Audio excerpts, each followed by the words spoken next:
Welcome back to my channel.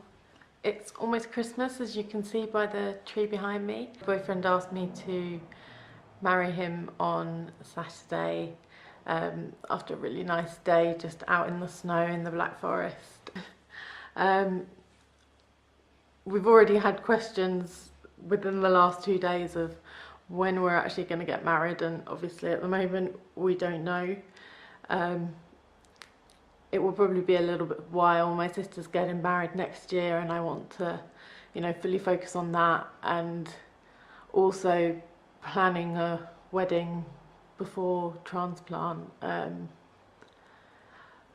think would be quite stressful, and because my health is so unpredictable, maybe it's better to wait till after.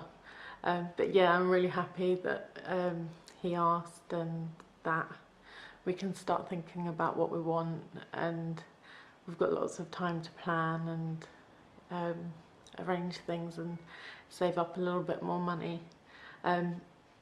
So there's that, and then the topic of today's video is edema, which is essentially water retention. In liver disease you can get a lot of water retention type complications. And this can present as either water in the stomach, which is called ascites or ascites, I'm not entirely sure how it's pronounced, or edema, which is also known as lymphedema. I suffer mostly with water in my legs. I have suffered previously with water in my abdomen, particularly around my right lung. So for some reason, once the water begins to build up in my stomach area, it immediately goes into my pleural cavity. I've had 2 or 3 instances of pleural effusion. The first major incident I had was the worst, and I had to have 3.5 litres of water drained from my right lung. I couldn't breathe, I could barely walk, I was in a lot of pain, which presented as a very localized stabbing pain around the area underneath my right shoulder blade. So at the time I didn't realise it was my lung that was actually in pain. I thought it was my my back. I had pulled a muscle or something, and it was only the pain combined with the difficulty in breathing that really made me go to the hospital. And then they put in a drain.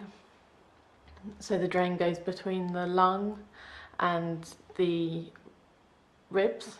So when it's filled with water, the tube can go into the space, and as the water recedes, it begins to push up against the lungs, and the lungs are full of nerves. And in young people, this procedure is extremely painful. For some reason, it gets less painful as you get older.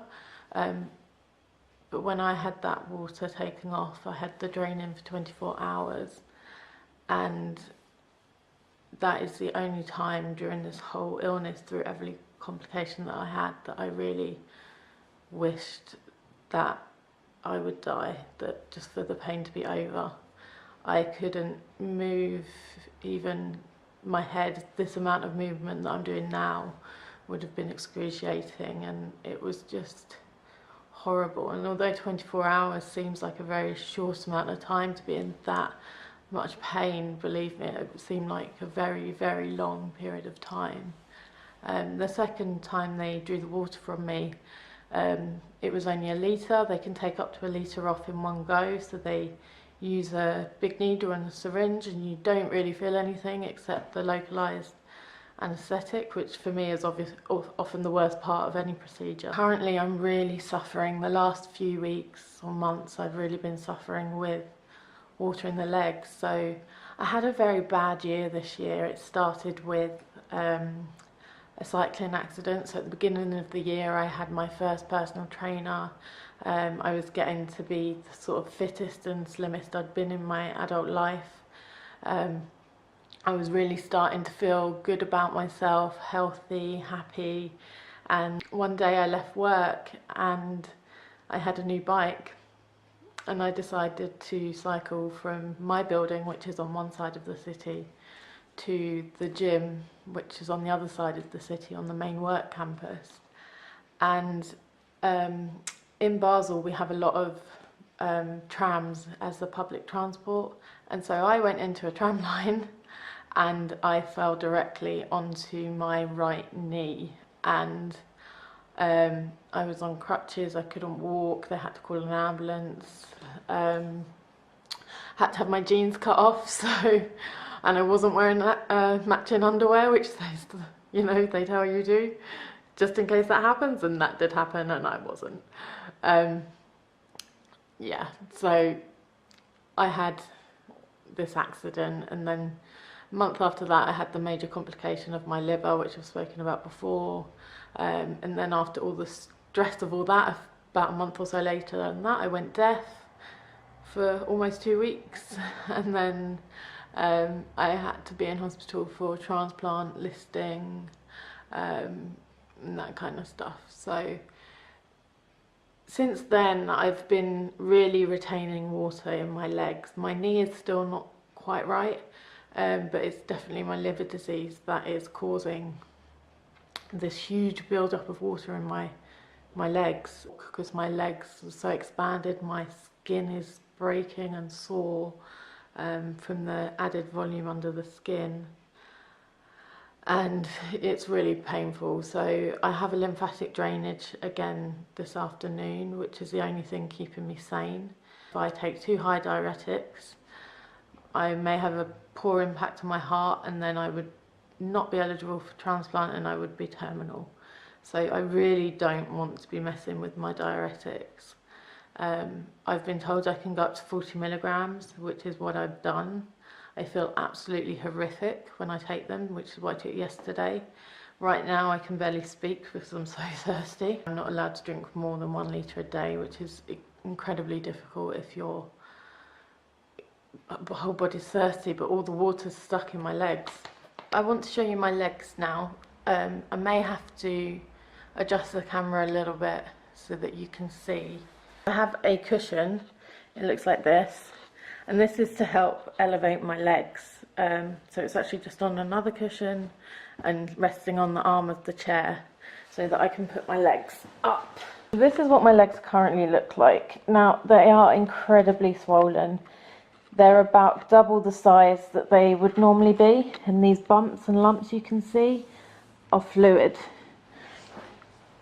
So on this leg, the pockets of fluid are like here. So you can see when I put my finger in, it's very firm. So all of this is fluid, and it feels very hard to the touch. And here is also fluid, but it's not quite as tight. But then when you go down, and if you look at my skin is incredibly dry.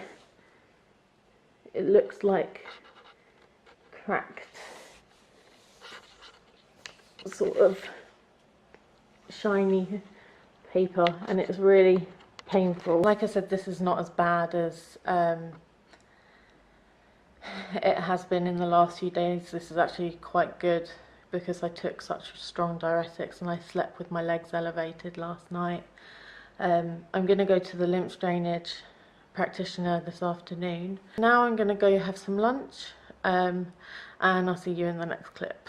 I just got home from lymph drainage, and as I suspected, my edema is really bad today. So what she did a quick lymphatic drainage massage, which involves pushing the fluid up out of the legs towards the kidneys. And this is a method that's used in all sorts of patients that have edema, like cancer patients, liver patients, even people with just normal water retention. And it's a massage technique. So what she also did, she bound my legs using bandages, and so she's done it really tightly. It's really uncomfortable, and there's about 5 layers on here, so I should keep them on until I go to bed. I will show you them. So this is what leg bandages look like. They're a really thick layer. I can get 2 fingers down to about there, and then I wouldn't be able to get them any further. So the thing I have to look out for is water moving down in towards the toes instead of up the leg. My thighs, when I go to bed, will be extremely big if the water comes out of the bottom of my legs. Normally they would do a full leg binding, but she didn't have the time today, and also it's quite difficult to do. So luckily the place I go to is just across the road, because I couldn't get my shoes on after, and it snowed last night. It's -1, I think, not too cold but below freezing, and I had to, luckily I was wearing soft shoes and I could press down the back as if they were slippers, but it was a very uncomfortable walk home, but luckily less than 5 minutes, so I made it.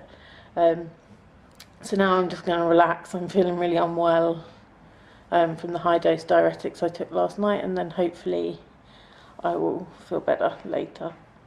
Just taken the bandages off my legs, and you can see how much smaller they are at the bottom. You can see the imprint the bandage had left. But if you compare it to earlier, and there's still a lot of water left here and in my thighs because they weren't bound. But you can see how much smaller they are. So it's a few days later.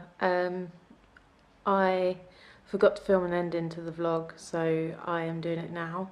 So to give you an update on the water retention, yesterday I had to leave work early, or I had to leave an important meeting early, because my legs were so painful and so full of water, and I left this meeting and I just struggled not to cry because it's affecting my work and life, and I've been sticking to my diet, and my weight has increased by, you know, almost 2 stone, and none of my clothes fit me. It's freezing here in Switzerland, and I can't put on my winter coat because it's too small, and so I haven't been to the gym because it's too cold. I'm too cold to wait for the bus to go.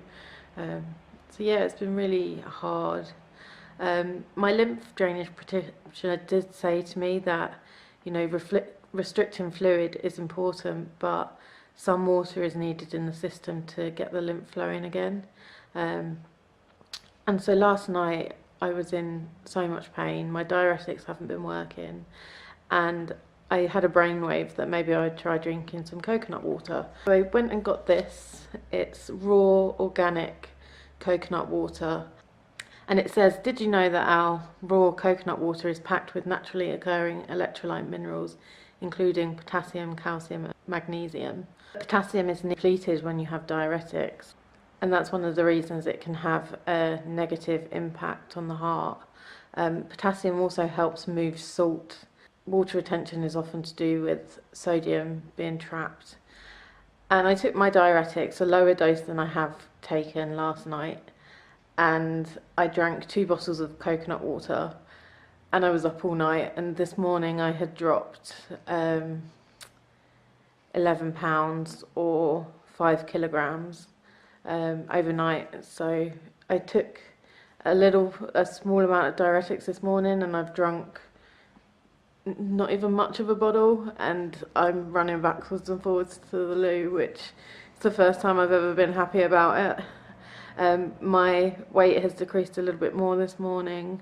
I'm not going to weigh myself now until until tomorrow, but I'm hoping that I'm finally getting on top of this. So I've stopped my salt intake, keeping it as low as possible.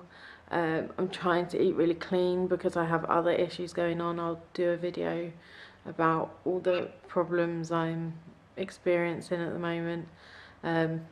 And yeah, just coconut water has just saved me. So I hope that this video has shown people what it's like to have edema and water retention, and for anyone that has it, you know, given some ideas of what you can do with compression and diuretics and coconut water and potassium supplements and restricting salt. So hopefully I will get on top of this. I'll keep you updated on how it goes. And then if you're experiencing water retention, you can try some of the things that I'm doing and speak to your doctor to get the right medications. So that's all for now. Have a lovely weekend. It's Friday now. It's taken me all week to film this video, and I hope that you enjoyed it. Hit like if you did, and press subscribe.